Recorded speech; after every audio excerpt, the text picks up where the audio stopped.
সাহাবী হযরত বারা ইবনে আযিব রাদিয়াল্লাহু তাআলা আনহু বলেন, আল্লাহর নবীর সঙ্গে আমরা একটা জানাজায় বের হইলাম। জানাজা ছিল আনসারী সাহাবীর জানাজা। এই জানাজায় বের হওয়ার পর ফাতাহাইনা ইলাল কবরি, সাহাবী বলেন নবীজির সঙ্গে আমরা কবর পর্যন্ত পৌঁছে গেলাম। ওয়ালাম ইউলহাদু, এখনো কবর খনন করা শেষ হয় নাই।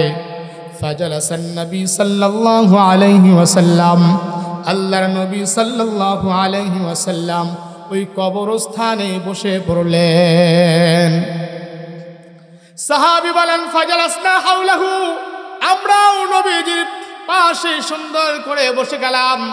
ওই নবীজির সামনে পাশে আমাদের বসাটা কেমন ছিল বলেন, কান্না আলা রুসিনা আত-তায়র, নবীজির সামনে আমাদের বসাটা এমন ছিল কান্না আলা রুসিনা আত-তায়র, যে আমাদের মাথায় পাখি বসার মতো নীরব হয়ে বসে গেলাম।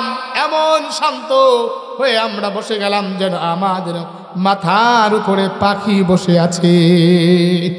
কতটা নীরব হয়ে বসলে মাথার উপরে পাখি বসে আছে এমন মনে হতে পারে। এবার চিন্তা করেন, আল্লাহর নবী কোনো কথা বলেন না, মাথাটা নিচে দিয়ে রাখছেন। ফি ইয়াদিহি উদুন, আল্লাহর নবীর হাতের মধ্যে একটা লাঠি। ইয়ানকুতু বিহি ফিল আরদি, আল্লাহর নবী ওই লাঠি দিয়া জমিনের উপরে একটু আঁকাআঁকি করতেছেন। সুবহানাল্লাহ। মানুষ যদি কখনো কোনো বিষয় নিয়ে টেনশনগ্রস্ত থাকে, দেখবেন হাতের মধ্যে যা থাকে তাই দিয়ে একটু জমিনের মধ্যে ফাঁক দেয়, আছে না নাই?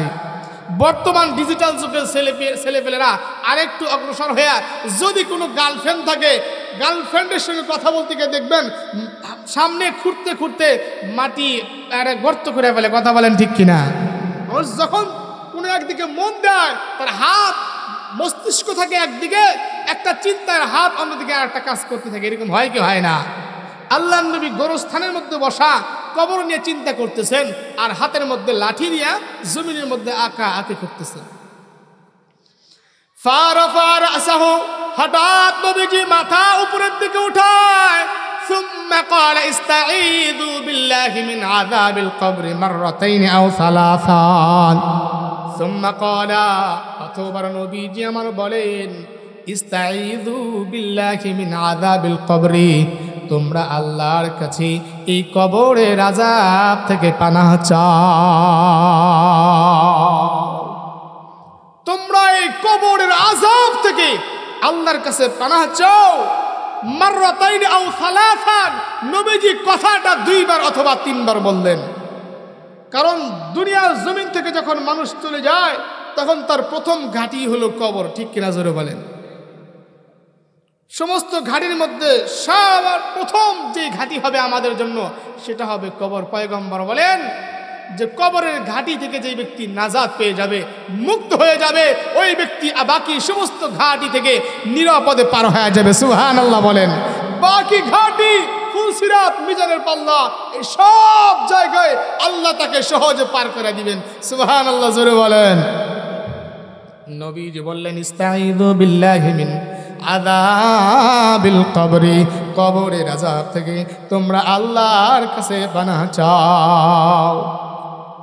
সুম্মা ক্বালা ইন্নাল আবদাল মুমিনা ইযা কানা ফি ইনকিতাইন মিনাদ দুনিয়া ওয়া ইকবালিন মিনাল আখিরাহ। আল্লাহর নবী বলেন, এরপর নবীজি বলেন, ইন্নাল আবদাল মুমিনা, যদি কোনো মুমিন বান্দার দুনিয়া থেকে চলে যাওয়ার সময় হয়, যখন কোনো মুমিন বান্দার দুনিয়া ছেড়ে চলে যাওয়ার সময় হয়ে যায়, আখিরাতের নিকটবর্তী হয়ে যায়, নাযালা ইলাইহি মালাইকাতুম মিনাস সামাই, আসমান থেকে হাজার হাজার হাজার হাজার ফেরেশতারা দুনিয়ার জমিনে ওই মুমূর্ষু ব্যক্তি মুমিন বান্দার ঘরের মধ্যে চলে আসে। সুবহানাল্লাহ জোরে বলেন। যে আওয়াজ দিয়ে বলেছেন এর চেয়ে আরো 2 গুণ আওয়াজ বাড়ায় দিয়ে বলেন সুবহানাল্লাহ।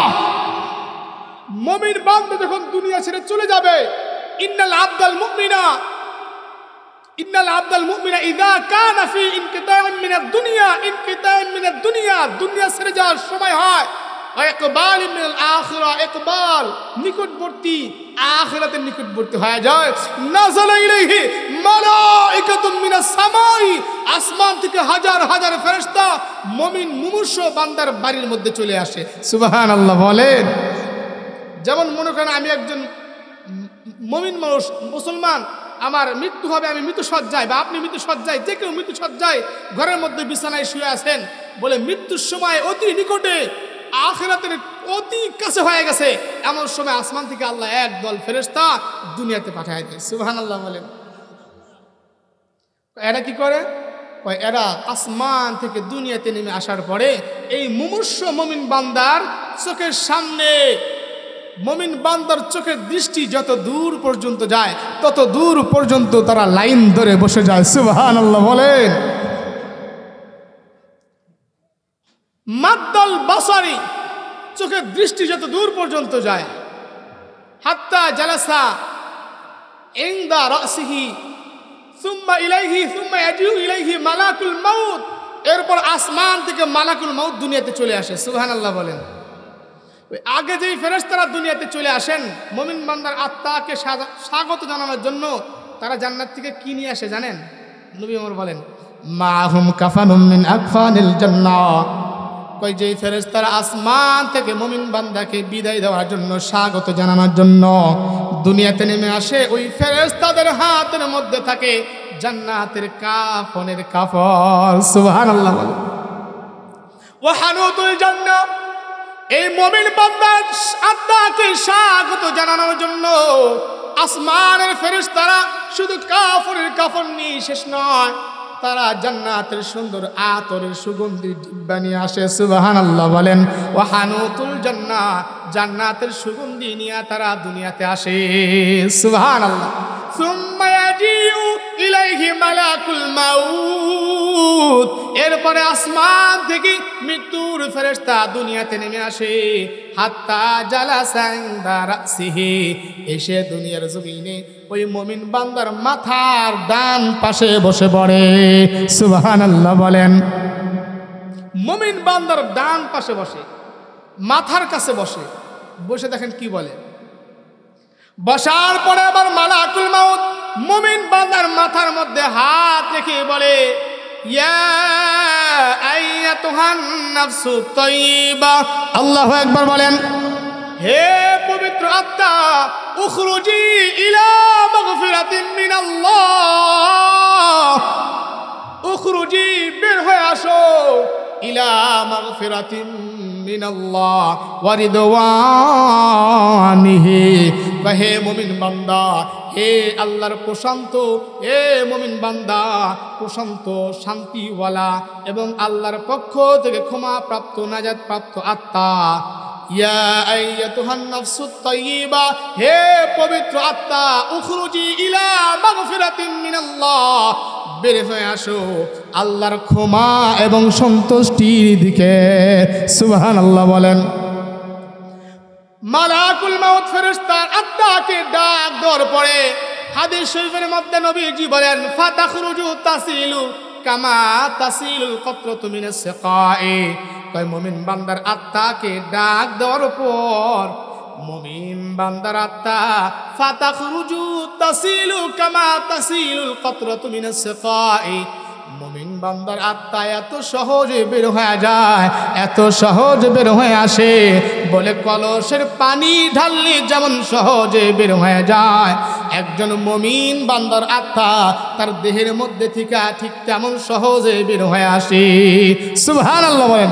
আল্লাহ এটাই বলেন, ওয়ান্নাশিতাতি নাশতা, শপথ ওই ফেরেশতাদের যারা আত্মার বাঁধন খুলে দেয় হালকা ভাবে, মৃদু ভাবে। সুবহানাল্লাহ বলেন।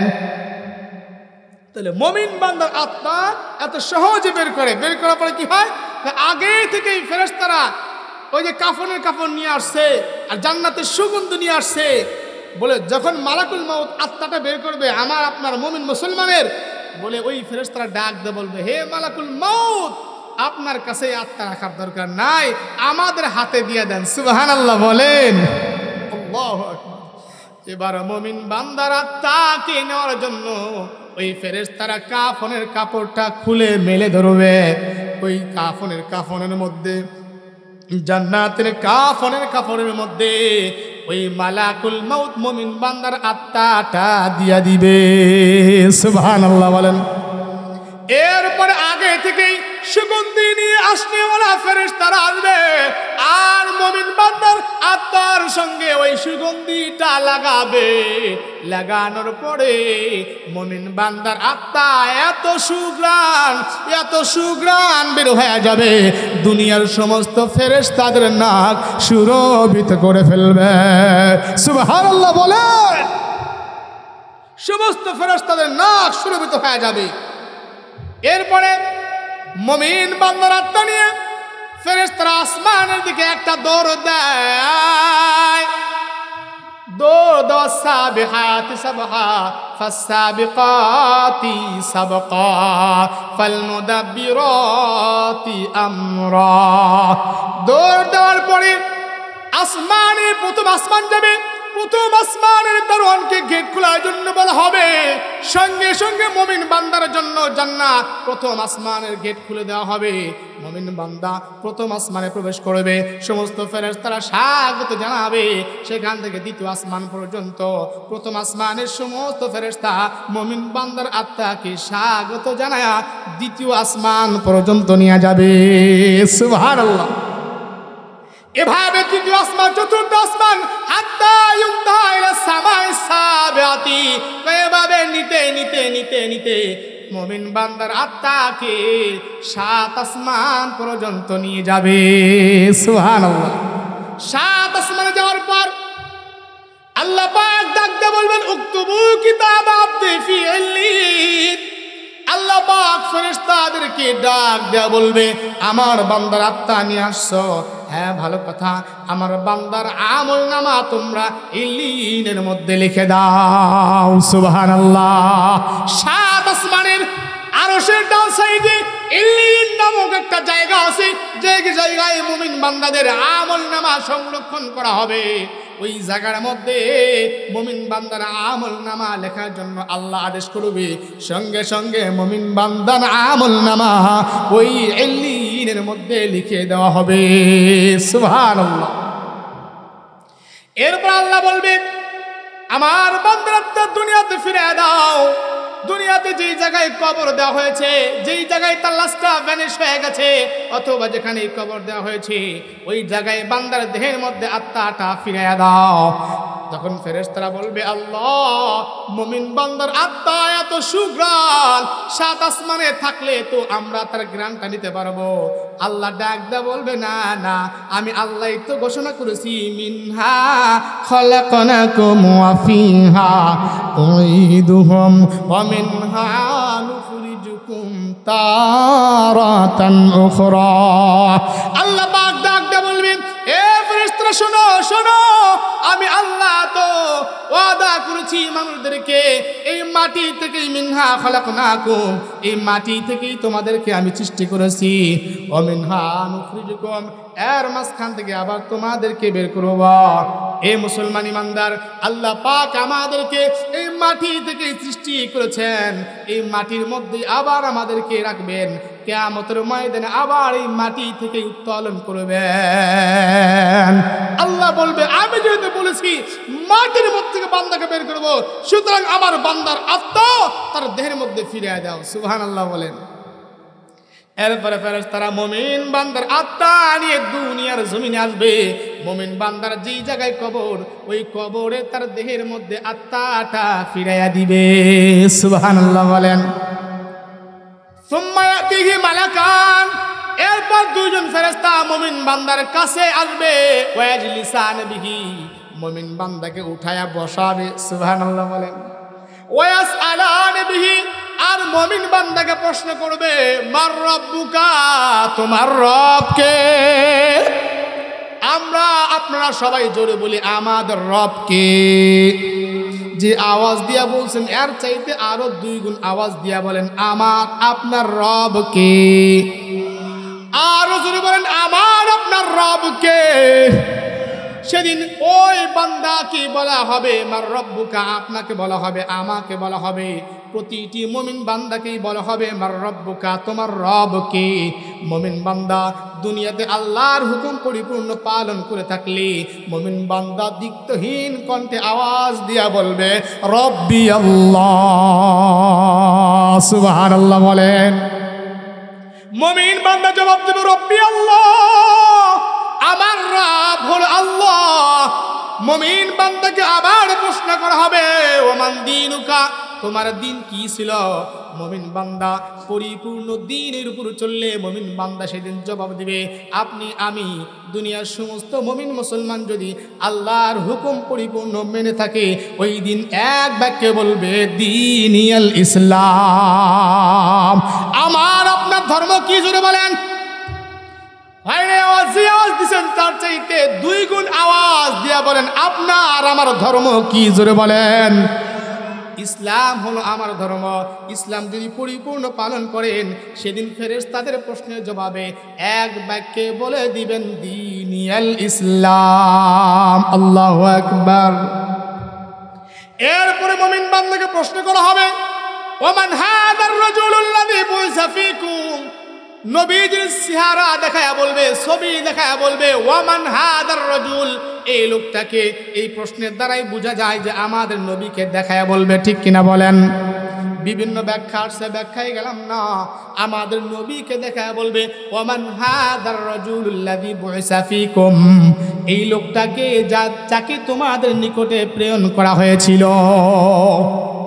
মুমিন বান্দা দুনিয়াতে আল্লাহর নবীর সুন্নাত পালন করলে, নবীজির কথাগুলা পরিপূর্ণ মানলে, আল্লাহ নবীর সুন্নাত তরিকায় চললে সেই এক বাক্যে মুমিন বান্দা জবাব দিবে হাদা নবিয়ুনা মুহাম্মাদুর রাসূলুল্লাহ সাল্লাল্লাহু আলাইহি ওয়াসাল্লাম।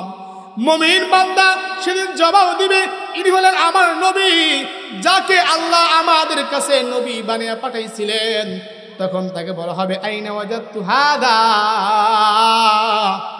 অথবা বলা হবে মা আমালুকা, এই কথাগুলা তুমি কোথায় পাইলা?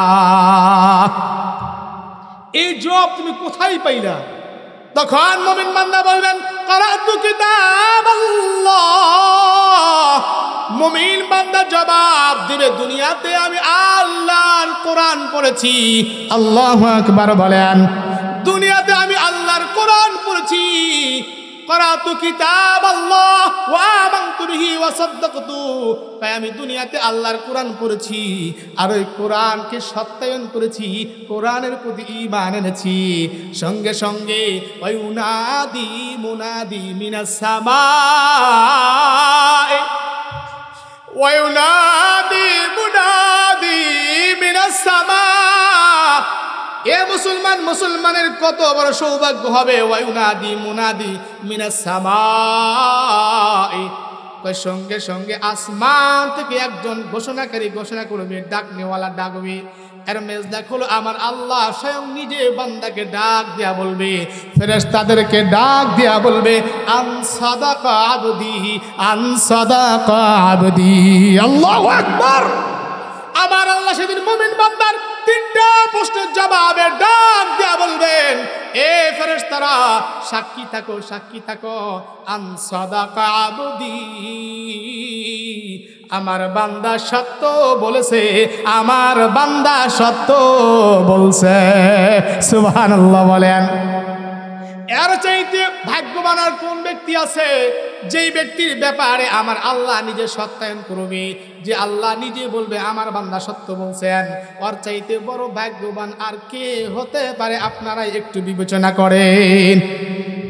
আমি যদি ওই বান্দা হই, আপনি যদি ওই বান্দা হন, আমি ওই মুমিন হই, আপনি ওই মুমিন হন, আমার চাইতে আপনার চাইতে বড় ভাগ্যবান আর কেউ হবে না, ঠিক কিনা জোরে বলেন? আল্লাহ যেন আমাদের প্রত্যেককে আল্লাহ পাকের পক্ষ থেকে এই সাদাক্তা, এই শব্দটা আমার বান্দার জবান, আমার আল্লাহর জবান দিয়ে বান্দাদের পক্ষে উচ্চারণ হয় বলি আমিন। এ কথা বলার পরে আল্লাহ পাক বলবেন আফরিশুহু মিনাল জান্নাহ, এ ফেরেশতারা দেরি করো কেন, দেরি করো কেন, আমার বান্দার কবরের মধ্যে জান্নাতের বিছানা বিছায়া দাও। সুবহানাল্লাহ বলেন। আফরিশুহু মিনাল জান্নাহ, আমার বান্দার কবরের মধ্যে জান্নাতের বিছানা বিছায়া দাও। আমার আল্লাহ ডাক দিয়ে বলবে, ফেরেশতাদের দল, আমার বান্দা মাত্র 3খানা কাফর নিয়া কবরের মধ্যে খালি মাটির উপর শুয়ে রইছে। আমার বান্দার বড় কষ্ট হয়, আমার বান্দার কবরের মধ্যে জান্নাতের বিছানা তুমি বিছায়া দাও। সুবহানাল্লাহ জোরে বলেন। ওয়ালবিসুহু মিনাল জান্নাহ, আমার আল্লাহ বলবে, আমার বান্দার গায়ের মধ্যে সাদা পাতলা 3টা কাপড় দেখা যায়, পুরান কাপড় দেখা যায়। আমার বান্দা জান্নাতি, আমার বান্দার গায়ের মধ্যে পুরান পাতলা কাপড় থাকলে চলবে না। আমার বান্দার জন্য ওয়ালবিসুহু মিনাল জান্নাহ, জান্নাতের কাপড় নিয়া আমার বান্দার গায়ের মধ্যে পরায়া দাও। সুবহানাল্লাহ বলেন। শুধু তাই না, আমার আল্লাহ আরো বলবেন, ওয়াফতাহু লাহু বাবান ইলাল জান্নাহ, আমার বান্দার জন্য কবর থেকে জান্নাত পর্যন্ত একটা রাস্তা বানায় দাও। সুবহানাল্লাহ বলেন। এ মুসলমান একবার চিন্তা করেন, ওই ব্যক্তি যদি আমি বা আপনি হন, কত বড় ভাগ্যবান আমরা হয়ে যাব। আল্লাহ পাক যখন বলবেন ওয়াফতাহু লাহু বাবান ইলাল জান্নাহ, আমার বান্দার জন্য জান্নাতের একটা দরজা খুলে দাও, সঙ্গে সঙ্গে মুমিন বান্দার কবর থেকে জান্নাত পর্যন্ত রাস্তা খুলে দেওয়া হবে। এই রাস্তা খুলে দেওয়ার পর মুমিন বান্দা কবরে থেকে শুয়ে শুয়ে ওই জান্নাতের নাজ নিয়ামত দেখতে থাকবে। সুবহানাল্লাহ বলেন। এ মুসলমান একবার চিন্তা করেন, ওই জায়গায় যদি আমি আর আপনি হই, আমাদের মতো আর কে সৌভাগ্যবান হবে যে কবর থেকে জান্নাতের নাজ নিয়ামত দেখতে থাকবে। মুমিন বান্দা কবর থেকে জান্নাতের নাজ নিয়ামত দেখবে, দেখে দেখে মুমিন বান্দা জান্নাতে যাওয়ার জন্য পাগল হয়ে যাবে। আল্লাহ পাক ডাক দিয়ে বলে, বান্দা থাম থাম, নামকা নামাতুল আরুস, এ বান্দা তুই আজকে বাসর রাতের দুলার মতো নীরবে ঘুমা। সুবহানাল্লাহ বলেন। নামকা নামাতুল আরুস, এ বান্দা তুই আজকে বাসর রাতের দুলার মতো ঘুমায়া যায়।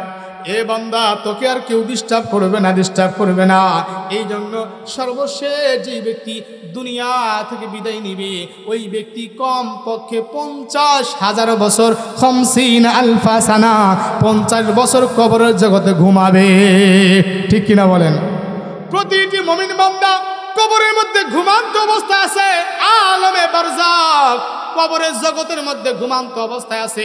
কিয়ামতের ময়দানে সিংগাই ফুৎকারের মাধ্যমে সমস্ত মুমিন মুসলমান কাফের মুশরিক যারা আছে সবাইকে ওই হাসরের ময়দানে উত্তোলন করা হবে। সুবহানাল্লাহ বলে। হাসরের মাঠে সমস্ত মানুষকে উত্তোলন করা হবে। মুমিন বান্দা সবাই কবরে ঘুমায়, এই ঘুম থেকে একমাত্র আল্লাহ পাক ওই ইসরাফিলের মাধ্যমে ফাইদা নুফিখা ফিস সূরি নাফখাতু ওয়াহিদা, সিংগায় ফুৎকার দেওয়ার পরে আল্লাহ পাক এই মানুষগুলোকে দুনিয়ার উপরে আল্লাহ পাক যে হাসরের মাঠ কায়েম করবে, ওই হাসরের মাঠের মধ্যে উত্থাপন করবে। আল্লাহু আকবার বলেন। আল্লাহ পাক বলেন যে ফামিনহুম শাকিয়্যু ওয়া মিনহুম সাঈদ, হাসরের মাঠে মানুষ 2 দলে বিভক্ত হয়ে যাবে। আল্লাহু আকবার বলেন। এক দল হবে সৌভাগ্যবান, আর এক দল হবে হতভাগাদের দল। এক দল হতভাগা যারা কপাল পোড়া হবে, আর এক দল সৌভাগ্যবান হবে। মুসলমান আমরা সবাই চাই দুনিয়া থেকে আমাদের সুন্দর মৃত্যু হোক, চাই কি চাই না? কেউ কি চায় আমার মরণটা কষ্টের মরণ হোক? কেউ চায় বলেন? কেউ কিন্তু চায় না। সবাই চায় আমার মরণটা সুন্দর হোক। মুসলমান বন্ধুরা আমার, আপনারা যদি মরণ সুন্দর হতে চান, আপনার মরণ যদি আপনি সুন্দর চান, তাহলে আল্লাহর হুকুম মোতাবেক দুনিয়ার জমিনে নিজের সময়টাকে পরিপূর্ণ আল্লাহর হুকুম মোতাবেক পরিচালনা করতে হবে। আল্লাহ পাক আমাদের সবাইকে দুনিয়ার জীবনটা আল্লাহর হুকুমের উপর পরিচালনা করার তৌফিক দান করুক। সকলে বলি আমিন। হাসরের ময়দানে মানুষ 2 দলে বিভক্ত হয়ে যাবে। এক দল হবে ফামিনহুম শাকিয়্যু ওয়া মিনহুম সাঈদ, এক দল হবে হতভাগাদের দল, আর এক দল হবে সৌভাগ্যবানদের দল। আল্লাহ বলেন ফাআম্মাল্লাযীনা শাকু ফাফিন্নার, যারা হতভাগাদের দল হবে তারা হবে জাহান্নামীদের দল। মরণটা যদি সুন্দর হয়, রহমতের ফেরেশতার মাধ্যমে আমার জান কবজ হয়, তাহলে আমরা সৌভাগ্যবানদের দলে অন্তর্ভুক্ত হবে ইনশাআল্লাহ। আল্লাহ বলেন ওয়ামিনহুম শাকিয়্যুন ওয়া মিনহুম সাঈদ। একটা দল হবে হতভাগাদের দল, আর একটা দল হবে সৌভাগ্যবানদের দল। ফাআম্মাল্লাযীনা শাকু ফাফিন্নার। যারা হতভাগাদের দল হবে তারা হবে জাহান্নামীদের দল। ওয়াম্মাল্লাযীনা সুইদু ফিল জান্নাহ। কয় যে ব্যক্তি সৌভাগ্যবান হবে ওই ব্যক্তি হবে জান্নাতীদের দল। সুবহানাল্লাহ বলে। আমরা কি জান্নাতীদের দল হতে চাই নাকি হতভাগাদের দল হতে চাই? কোনটা বলেন? জান্নাতি দল হতে চাই। জান্নাতি সৌভাগ্যবান কারা? আমার আল্লাহ বলেন 2 গুণওয়ালা যারা। কয় গুণওয়ালা যারা? জোরে বলেন। এই আওয়াজের চাইতে আরো 2 গুণ আওয়াজ বাড়ায় বলেন সৌভাগ্যবান কারা? 2 গুণওয়ালা যারা।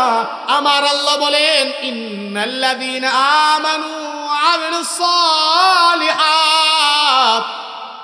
আর এক আয়াতের মধ্যে আল্লাহ বলেন ওয়াবাশশিরিল্লাযীনা আমানু ওয়া আমিলুস সালিহাত। আল্লাহ বলে সুসংবাদ শোনায় দাও যারা ঈমান এনেছে এবং নেক কাজ করেছে। সুবহানাল্লাহ বলেন। কয় কাজ? 2 কাজ, 2 গুণ।